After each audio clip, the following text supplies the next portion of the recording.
Peace, it's Terrell Lion Martial Arts Academy. So this is our part 2 dealing with Chum Choy, breaking down Chum Choy. Chum Choy comes out of the first form of Silam Tao. After we do our Gan Sao, then our double Tan Sao, then the first move that we do is a punch. We attack first. Chum Choy puts you in the mindset of punching, also using your attack as a defense. So Wing Chun is very famous for the concept of attacking and defending at the same time. One of the highest levels of expressions of that is to be able to attack and defend with the same technique. Most martial arts, they will defend, middle block, and then they'll attack.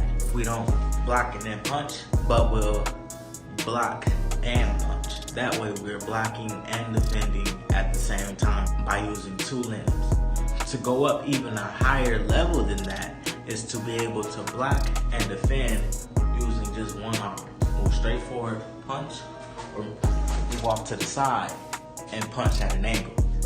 And so we learn Chum Choy and we do it very relaxed when we punch. And the reason why we work so much on relaxation, you deliver all of the energy to the opponent that you're punching. Alright, so we don't want any of that feedback, any of that recoil to come back to us when we punch. If you punch and you punch real tense, you can, especially if you punch a wall and you punch it tense and hold the tenseness, what will end up happening is that you'll feel the recoil in your knuckles and it'll push you back. Alright, and it'll jam up in your shoulder.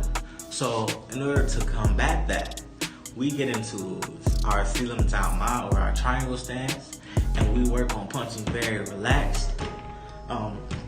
And then once we get into our Chum Ma or our fighting stance, we still work on punching relaxed while moving forward. But once you learn how to generate power and release it through one limb by way of relaxation, then the second thing you learn is the Chum Ma, and you begin to move forward and move back while punching. See, now this teaches you how to deliver power from a stronger stance, while at the same time bringing your body in with the punch as well. So that means that you have to step forward, so every punch that you deliver is followed by the body. It is supported by the earth, it is supported by the ground, but it is backed or connected to the body. Chum Choy and relaxed punches don't have all of the fanfare that the very strong and strict and hard and stiff punches do, because they don't make as much noise, but they hurt a lot more. There's a piercing power to Chum Choy. There's a piercing power to relaxed punches that only comes when you also have the body behind you. If I can find it, I believe it's in Never Back Down 2, Michael John White talked about the difference between kicking and pushing your opponent.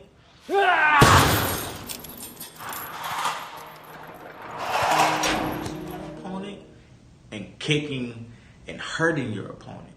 See this?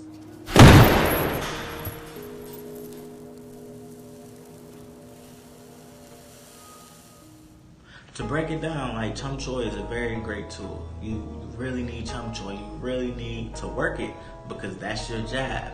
Chum Choy can substitute also for Man Sao. When you throw it out there for Man Sao, now you're asking them, right? Asking hand. Now you're asking them, how are they going to react to this punch? How are they going to react to this jab? Do they check it? Do they try to slip? Do they step back? Do they try to duck? How do they react to the jab? That is the question that you're asking, and then they give you an answer. So use your jab as Man Sao, as your asking hand. Bruce Lee did a lot with the straight punch. Our straight punch becomes our Jeet Kune. Our straight punch becomes our intercepting fist. So if you work that straight punch a lot, and that lead straight punch, both of them don't have a lead hand weaker than the other. Okay, so work your right lead hand and work your left as a lead hand. So then that way that straight punch will always be strong. But if you got a good strong punch, you can get like Saitama levels of strength. That's the root of Wing Chun, is to be able to intercept with just one punch. Okay? Whether it be stepping off at an angle or moving forward and having the elbow down to angle out your opponent's punch. The thing is, you have to be committed. You can't go in hesitant. Like, once you decide to make a move, you gotta be all in. There's no, there can be no hesitation with that. If you're going to intercept, you must intercept. Alright, intercepting does not mean that it always has to intercept a punch. Sometimes you can intercept the very thought of somebody trying to hurt you. That's a higher level. That's where you don't care whether they're going to punch or not, because you're trying to intercept the thought of them trying to hurt you. Meaning that they've already postured up and you can feel that they're about to punch. Oftentimes you can get that feeling off doing a lot of chi style. Once you get that feeling that they're going to try and hurt you, then you just come in and you punch, hit them real quick, knock them down, whether they punch or not. Don't wait for them to punch. Even though they might punch first, we get there first. That's a great rule. But guess what? How about they don't even punch and we just get there? Because we know that they're about to punch. We intercept their thought before they thought make it to their hands to make their hands do the action to fight. Alright, so thank you. This is part 2 of Chum Choy. It's a little bit more conceptual. So go ahead, if you like this content, let me know. Go ahead and like it. Go ahead and let me know by leaving a comment. Ashley, how about do this? Mine is blown. How about you go ahead and you subscribe? Hit that subscription button. Bam. And then take it even further. See that bell? Bam. Hit that one too. My whole thing is just to try to help us all become better. As I too am always working every day to be better. So thank you for watching.